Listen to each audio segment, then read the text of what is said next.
Très chers amis téléspectateurs de EMS Télévision, nous sommes une fois de plus très ravis de vous retrouver pour notre grand rendez-vous hebdomadaire à travers ce grand magazine Tribune de Leader. Aujourd'hui, nous avons comme l'habitude le réel plaisir de recevoir pour vous un grand leader. Il est permanent à travers cette grande tribune, le tribune des leaders.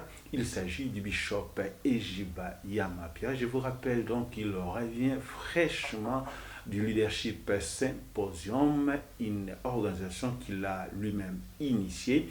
Il était hôte et orateur au cours de cette grande réunion, raison pour laquelle nous lui avons une fois de plus approché pour pouvoir recueillir un résumé. Peut-être nous n'avons pas eu le temps d'effectuer les déplacements au niveau des Rotana Hotel dans la salle Capitole pour vivre en live. C'est qu'a été cette grande édition du Symposium Leader. Au travers de cette tribune, nous vous donnons l'occasion avec l'initiateur et l'orateur principal, le bishop Ejiba, pour pouvoir vous rafraîchir la mémoire et aussi bien faire le résumé de ce qu'a été cette grande réunion. Mais bien avant que nous puissions rentrer dans le vif de notre sujet, nous lui donnons l'occasion de pouvoir saluer tous nos fidèles téléspectateurs. Shalom, fidèles téléspectateurs. Shalom, vous tous qui aimez vous informer. Shalom, vous tous qui nous suivez sur MS TV. Là, nous disons, pendant que vous êtes en train de nous suivre, partagez. Pendant que vous nous suivez, faites abonner les autres. Que la paix de Dieu, la grâce du Seigneur soit avec vous le long de cette émission. Merci beaucoup, Bishop. Il a fallu plus de 2 mois. Vous avez retenu le souffle pour vivre ce grand événement le 26 octobre 2022 au niveau des Rotana Hotel. Il est vrai que vous êtes un grand conférencier, mais néanmoins, cette conférence sort un peu de l'ordinaire par rapport au cadre choisi. Donc, nous étions habitués à de telles cérémonies dans l'église ainsi que dans certaines salles, mais aujourd'hui c'était dans une salle VIP, dans un cadre hors du commun. Vous avez retenu le souffle durant 1 ou 2 mois pour préparer ce symposium. Aujourd'hui, nous pouvons dire que les objectifs poursuivis par le bishop Ejiba ont été atteints au cours de ce symposium. Oui, Monsieur Médard, pour tous ceux qui nous suivent, d'ailleurs, ils peuvent suivre pendant que l'émission passe quelques extraits qui montrent ce qu'a été le Leadership Symposium. Vous savez, dans le leadership, nous disons une des grandes caractéristiques des grands leaders, c'est la vision. Voilà. La vision permet aux leaders de voir avant les autres et la vision permet aux leaders de voir ce que les autres ne voient pas. C'est ainsi, en convoquant ce Leadership Symposium, pour juste donner quelques communications, je vous confirme que les objectifs ont été atteints. Voilà. Vous étiez d'ailleurs présent. Oui. J'ai rappelé les participants que quelqu'un s'est posé la question de savoir si en un jour on peut arriver à donner ce qui est nécessaire. Voilà. Et moi j'ai répondu en disant oui, l'enfant est né d'une relation couple qui n'a duré peut-être pour certains 3 minutes, pour d'autres 30 minutes, mais l'enfant est né et il a grandi. Par là, j'ai voulu aider tous ceux qui nous suivaient d'abord au Leadership Symposium. Je vais aider ceux qui nous suivent en ce moment, qu'effectivement, une idée, une pensée peut éclairer l'esprit de l'homme, et quand l'esprit de l'homme est éclairé, il peut voir des choses qu'il ne voyait pas avant. Et je confirme qu'à l'issue de ce symposium, il y a des grands leaders qui ont reconnu que j'ai interpellé leur mémoire. Voilà. Ils ont reconnu qu'en tout cas, on doit changer certaines choses. On doit penser à certaines choses parfois que nous laissions aller comme tabou, des choses qui se feront de soi. Voilà pourquoi nous disons les objectifs ont été atteints. Merci beaucoup, Bishop. Nous étions présents à cette grande réunion. Nous avons retenu une présentation magistrale. Je pense bien que nous pouvons aussi permettre à ceux qui nous suivent de suivre juste un extrait de la manière dont on a présenté non seulement l'hôte de ce symposium, mais aussi l'initiateur et aussi bien l'orateur, le bishop Ejiba Yamapia. C'était une présentation qui était hors des communs, hors d'ordinaire. Je demande au niveau de la régie s'ils peuvent juste nous balancer juste un extrait de cette présentation pour pouvoir revenir sur ce plateau et avoir la réaction de celui-là qu'on nous avait présenté ces jours-là. Si Priscilla est prête, elle peut nous balancer cet élément-là. En disant ceci, j'aimerais nous dire que vous ne serez pas déçus et en confirmant que vous aurez des informations utiles dans l'exercice du leadership tout en rassurant qu'une lumière éclairera la vision de plusieurs. Merci beaucoup, Régie, pour cet élément. Bishop, vous étiez dans la salle. Je ne sais pas si cette manière de vous présenter était complète ou il fallait aller au-delà. Comment pouvez-vous réagir à cette présentation? Quelqu'un qui a plus de 50 ans sur la terre, le présenter en 3 minutes, en 5 minutes, c'est difficile de dire que cela convenait. Oui. Mais là, la présentation, comme dit le prophète Eugène à qui on avait confié la mission, Oui. était circonscrit dans le cadre des conférences pour dire aux participants que vous avez un homme attitré. Voilà. Mais si on pouvait dire que l'on prenne les 40 ans de vie ministérielle, Voilà. prêchant la parole, encadrant les gens, s'occupant des orphelins, les envoyant à l'école, prendre tout ça en 5 minutes, en 30 minutes, Voilà. ce serait toujours très peu. Voilà. Mais l'essentiel a été de dire aux conférenciers que vous aviez là un homme de la situation. Voilà. Il vous a été chargé en tant qu'hôte de cette grande réunion de pouvoir parler sur l'héritage. Pouvez-vous, en bref, nous résumer ce qu'a été votre intervention ces jours-là? Et nous avons retenu plusieurs aspects sur les lois et le principe qui doivent être pris en compte pour que nous puissions réellement être bien gouvernés. Vous êtes hôte de cette conférence et aussi bien l'orateur principal. Juste un petit résumé. Bon, le résumé sur la loi de l'héritage Oui. ou de la succession selon le cas, c'est de dire, que le monde est régi par les principes, en commençant par Dieu le Créateur, Oui. que nous aimons appeler le Dieu du leadership. Voilà. Lui-même, il a mis les barrières, ce sont des lois. Oui. Lui-même, il a établi des principes, ce sont des lois. Voilà. J'en donne un exemple. Quelle que soit l'inondation, quand le fleuve peut déborder, Oui. il retournera toujours à ses limites. Voilà. En d'autres termes, Dieu a prévu les limites. Ça, c'est une loi qu'il a imposée au fleuve ou à la rivière. Il a dit, il y aura la nuit, il y aura le jour. Voilà. Que la nuit soit longue comme pendant l'hiver sous d'autres cieux, Oui. qu'elle soit courte pendant l'été sous d'autres cieux, c'est la nuit. Voilà. Et donc, Dieu a établi cela en disant qu'on appellera ce qui vit dans les ténèbres nuit et ce qui est de lumière jour. Voilà. Quand je parlais de principe, je montrais que l'héritage, c'est ce que le testateur a allégué à des générations ou à quelqu'un ou à l'organisation. Là-dessus, nous nous sommes appesantis pour montrer ce que c'est que le leadership.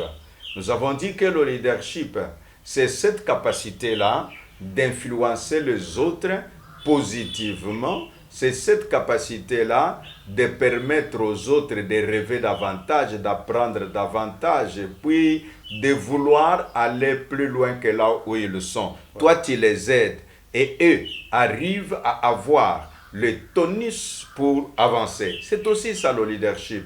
Nous avons dit, selon les différentes déclarations dites par les auteurs qui ont réfléchi sur la matière, oui. Nous avons fait ce que nous avons appelé le jeu de la problématique ou la réflexion sur les conflits.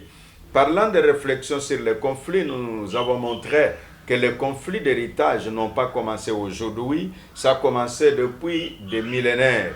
Vous allez plus loin que quand vous voyez, il y a eu des conflits dans la maison d'Abraham. Oui. Dans cette maison, la femme qui était première, qui n'avait pas d'enfant avant, a demandé à Abraham de se séparer de l'autre et de son fils pour motif, il ne peut pas être là au risque de se disputer l'héritage avec mon enfant. Voilà. Et ça ne s'arrête pas là, et même quand ça évolue, si il y a eu à l'époque de Moïse, les gens qui se battaient pour l'héritage. Oui. Et vous voyez même que ces deux femmes auxquelles nous avons fait allusion, c'était d'abord les noms de leur père ne peuvent pas disparaître. Voilà. C'est par là que nous disons à ceux qui nous suivent que l'héritier réel, lui ne se bat pas pour lui-même, il se bat pour le nom du testateur. Voilà. Il doit perpétuer pour que le testateur ne soit pas oublié, ne soit pas effacé.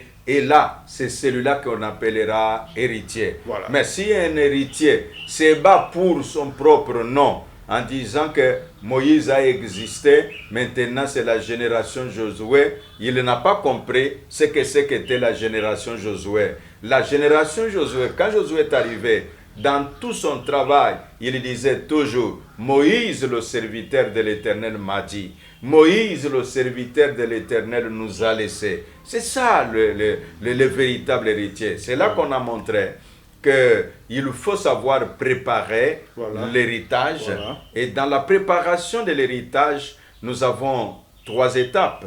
Nous avons montré que le testataire doit se préparer lui-même, l'héritage même qu'on doit léguer. C'est-à-dire, ça peut être une maison. Est-ce que tu vas laisser aux héritiers une maison inachevée? Pas du tout. Ça peut être une organisation.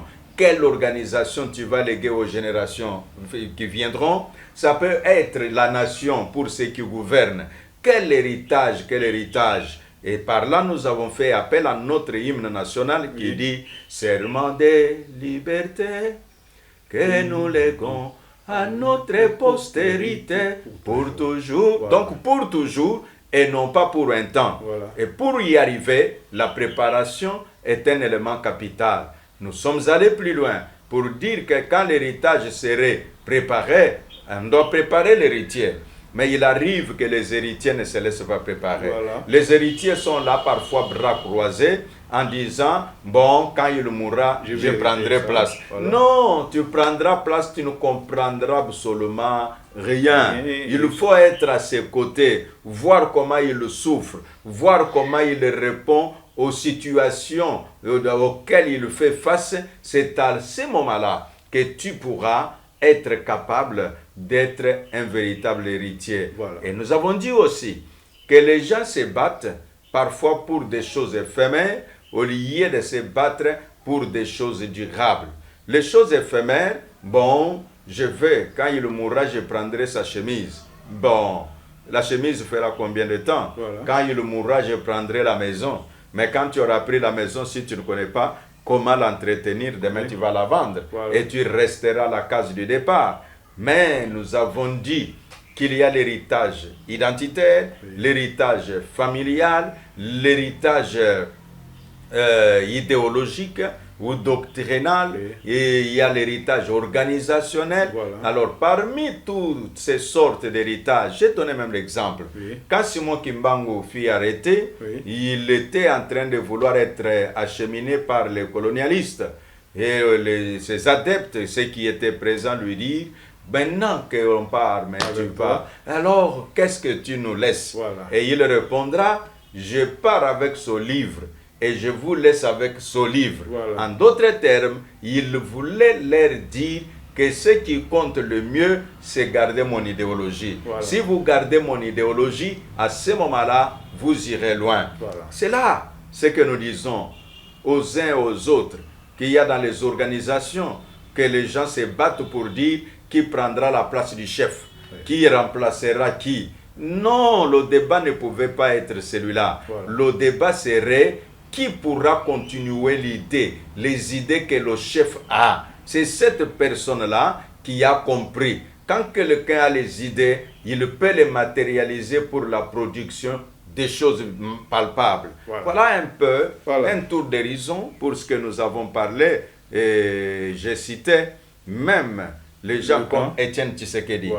Des gens comme ça. Quand on parle d'Étienne Tshisekedi, on ne parle pas de lui parce qu'il a laissé un étage à 5 niveaux ou à 10 niveaux. Non, on parle de lui comme ayant fait de l'homme congolais quelqu'un qui doit être capable de réclamer ses droits, quelqu'un qui doit être capable de résister contre les brimades. Donc c'est un peu l'idéologie. Et quand vous voyez dans sa communication, il parlait par des signes et des symboles. Si vous voyez cet homme, aujourd'hui, quand quelqu'un porte les mounières, tout le monde pense « Ah, c'est Étienne Tshisekedi ». Quand quelqu'un fait les 2 doigts levés, il dit « Ah, c'est un signe de victoire ». Et qui a légué il a légué les idées, que les gens comprennent de quelle manière. Et quand lui parlait, il dit c'est le peuple d'abord.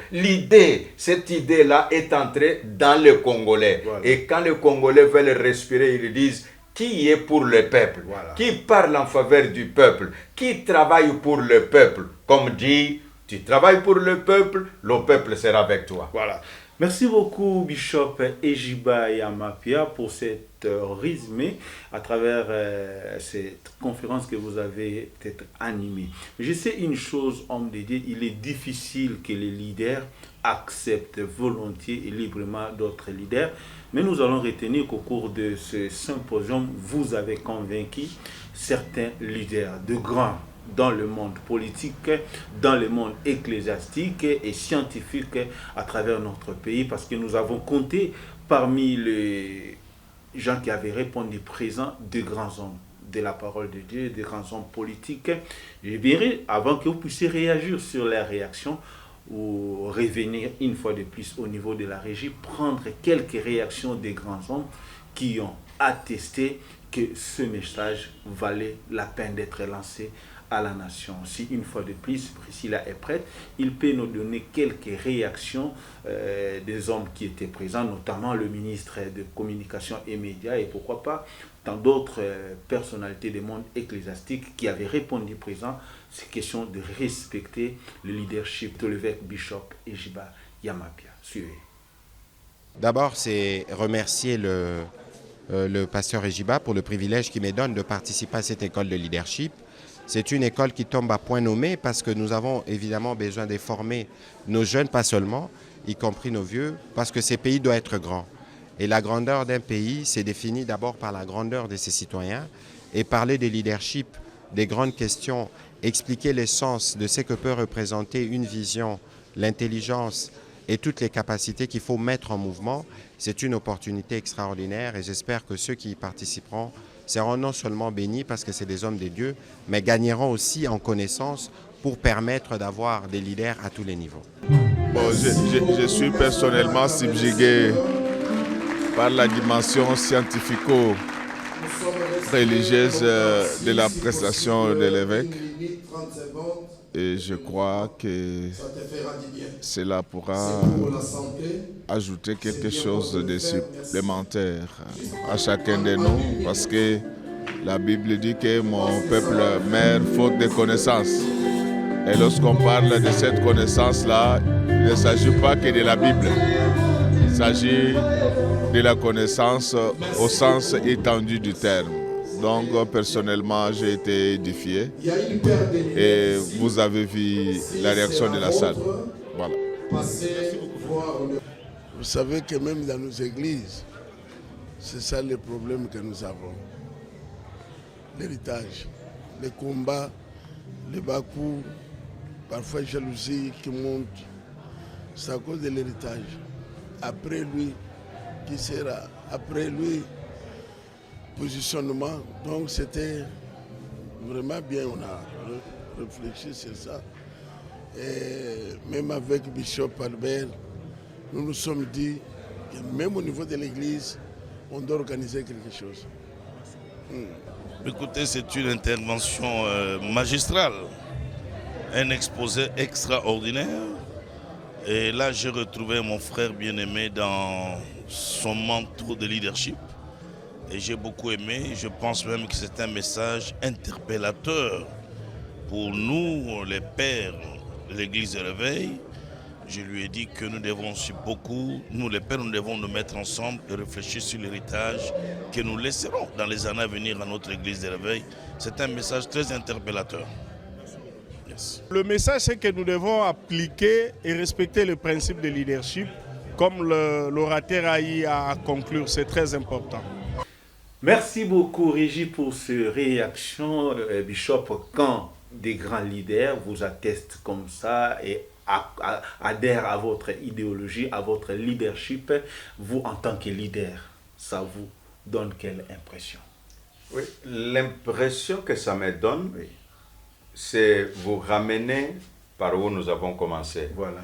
Vous m'aviez posé la question de savoir si les objectifs ont été atteints. Voilà. Les objectifs, c'était, quand il suit même dans le mot des circonstances, Oui. on a dit que ce forum, Oui. c'est un moment de partage d'informations, Voilà. lesquelles informations reçues vont éclairer l'esprit des uns, Exactement. et ça va permettre à ceux qui font déjà bien de mieux faire, Voilà. à ceux qui étaient distraits de pouvoir se réveiller. Voilà. Et donc, quand nous entendons ces déclarations, nous ne pouvons que dire merci à Dieu, parce que c'est lui qui nous donne les idées afin de pouvoir les mettre à la disposition des autres. Voilà. Nous disons aussi à ces éminents hommes politiques, hommes d'église, hommes de sciences qui ont accepté de donner de leur avis, et ça nous a réconfortés, ça nous a encouragés, ça nous a fortifiés. Tout ce que l'on peut dire, ensemble, nous pouvons mieux faire, et ça nous donne la joie. Ça nous donne la joie, Bishop. C'est symposium qui était à un certain niveau. Il y a aussi le petit peuple de Tchangou et des périphéries de Kinshasa qui penseraient peut-être que le Bishop n'est que pour les VIP, ou dans l'avenir, on peut aussi avoir le leader symposium, par exemple, à Kisensou, à Massina, je ne sais où, dans quelle banlieue de la capitale. Question seulement de rebooster le leadership congolais. Oui, nous promettons. D'ailleurs, Oui. si tu as suivi le ministre de la Communication, Oui. Patrick Mouyaya, il a dit que ce genre de forum, Voilà. nous ne pensons pas que ça soit seulement à Kinshasa, Oui. que ça puisse aussi être en province et partout ailleurs. Voilà. Pour dire que là, effectivement, nous avons de la matière Oui. que nous allons pouvoir transmettre dans toutes les communes de la ville-province de Kinshasa, Oui. dans les 26 provinces de la République, et continuer notre chemin de communiquer, de partager les expériences avec les gens qui sont de tous bords. Voilà. Bishop, l'actualité l'oblige, vous êtes aussi un leader à travers notre pays. Aujourd'hui, l'actualité reste dominée par la crise à l'est de la République démocratique du Congo, où aujourd'hui les forces sont en train de s'unir pour pouvoir, au moins une fois, mettre définitivement fin à cette crise qui n'a que perdurer à l'est de la République démocratique du Congo. Quelle serait votre lecture par rapport à cette unification des leaders, des forces de la République démocratique du Congo autour de cette grande question? Oui, la grande question de la sécurité, Oui. la grande question de l'intangibilité du territoire. Oui.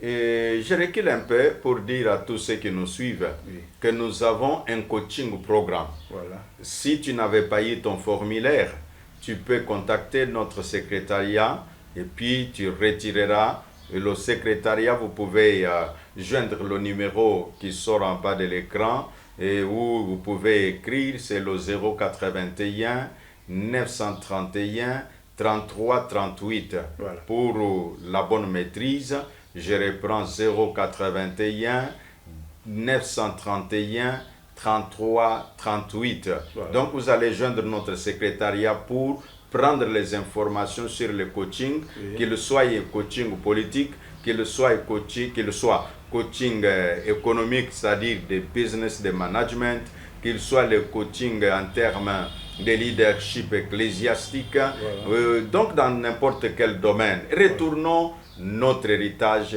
le Congo. Notre héritage, le Congo, comme tu disais que les militaires sont au front, notre soutien, c'est de dire au gouvernement, c'est de dire au président de la République, Félix Antoine Tshisekedi, que tu n'es pas seul dans cette bataille. Les Congolais sont avec toi, tu n'es pas seul dans cette bataille. Les leaders religieux sont avec toi. C'est de dire à notre armée que vous êtes au front. Sachez qu'il y a aussi ceux qui sont au front spirituel, adressant des prières à Dieu pour que Dieu vous donne la victoire. Ici, ce n'est pas le problème ni de l'opposition, ni de la majorité, c'est un problème de la nation. Notre territoire est en danger. L'ennemi nous agresse. Je m'adresse là au peuple congolais en disant, réveillons-nous. C'est le moment d'écarter tout clivage tribal, d'écarter toute pensée opposition majorité, mais de voir le Congo, notre chère patrie. Voilà. Sur le plan diplomatique, il y a une décision qui vient de tomber lors de la réunion du Conseil de sécurité où il a été décidé de l'expulsion du diplomate rwandais en République démocratique du Congo et aussi bien rapatrier les nôtres du Rwanda. Comment pouvez-vous réagir à cette décision? Pour l'instant, j'ai dit bravo au président de la République pour cette décision. J'ai dit bravo à ceux qui ont siégé au Conseil de sécurité nationale. Il faut quand même à des moments des mesures. Vous savez, le leadership, c'est la capacité de prendre des décisions et d'en assumer les conséquences. Comment vous allez garder l'ambassadeur rwandais en République démocratique du Congo pendant que vous dites aux Rwandais que vous nous agressez? Non, allez bien. En tout cas, j'apprécie à juste valeur la mesure qui a été prise. C'est une façon de dire au Rwanda que tu nous agresses, ok. Toi, l'ambassadeur rwandais, va chez vous et vous allez continuer votre agression. Et toi qui es là-bas au Rwanda, reviens chez nous. Nous nous battons pour que les Rwandais ne nous mettent pas à genoux. Donc c'est ça, être homme, c'est aussi être leader. Est-ce que cela peut aussi raviver au niveau de la communauté internationale qui pourra cette fois-ci poser des actes concrets qui déterminent un peu cette agression rwandaise pour pouvoir, n'est-ce pas, soutenir la RDC à faire face positivement à cette énième agression rwandaise? Nous, dans le leadership, nous disons, ce qui t'amènera là où tu vas n'est pas en dehors de toi, mais se trouve au-dedans de toi. Pour dire que si nous attendons que la victoire viendra quand l'Amérique nous aura soutenus, la victoire viendra quand telle ou telle autre nation. Non, nous avons besoin de tous ces soutiens-là. Le soutien de l'Amérique est incontournable, nous en avons besoin. Mais nous-mêmes de l'intérieur, nous avons besoin d'un front uni. Nous avons besoin d'une cohésion nationale. Nous avons besoin d'une prise de conscience nationale. Nous avons besoin d'une prise de conscience patriotique pour que les gens voient le Congo et que la fierté humaine, comme nous parlons de la loi de l'héritage, que tout Congolais, partout où il puisse être, qu'il se dise, le Congo ne sera pas à genoux devant le Rwanda. Et avec cette prise de conscience, le Rwanda va fléchir. Merci beaucoup, Bishop. Nous sommes pratiquement à la fin de notre magazine d'aujourd'hui, Tribune de leader. On pourra peut-être avoir votre mot de la fin avant de se séparer. Le mot de la fin, c'est de dire à tous ceux qui nous ont suivis, vous nous avez pris des cours, nous avons dit quelques paroles sur le leadership symposium que nous avons tenu à l'hôtel Rotana le 26 passé. Et donc par là, nous disons que vous avez besoin d'être coaché, je suis là, tu as pris le numéro qui a défilé. Et en même temps, nous avons adressé un message aux dirigeants de notre nation, en les encourageant que nous sommes avec vous par nos prières et aussi par les idées que nous pouvons émettre qui puissent permettre à ce que nous ne puissions pas être à genoux devant le Rwanda. Nous devons être debout et se regarder en face. C'est là que nous saluons les mesures qui ont été prises. Et tous les leaders de partout où vous êtes, nous disons là que la paix de Dieu, le Dieu de leadership, vous puisse encore éclairer votre vision afin de savoir où vous allez et comment y arriver. À toi-même, M. Médard, merci beaucoup pour tout ce temps pris ensemble. Et nous disons à MSTV, à tous ceux qui font le travail, comme on les appelle les héros dans l'ombre. Puis-je penser à Prince Yamboyo, puis-je penser à Brunel Kiese, puis-je penser à toute leur équipe dirigée par Justin Goma en disant, oh Dieu, bénis l'Église pentecôtiste des secouristes, oh Dieu, bénis MSTV. C'est par ces bénédictions du bishop Ejiba Yamapia que nous mettons un terme à ce numéro de la tribune de leaders. Je tiens également à vous rappeler que vous devez vous abonner et faire abonner d'autres personnes et surtout partager nos liens pour que vous puissiez propager ce grand message du leadership imprégné par un grand leader. Nous avons cité le bishop Ejiba Yamapia. Pour moi, nous vous disons merci et vous fixons rendez-vous très prochainement sur la même chaîne MS Télévision. D'ici là, portez-vous bien. Merci. Merci, Bishop. Merci, Médard. Merci, Bishop.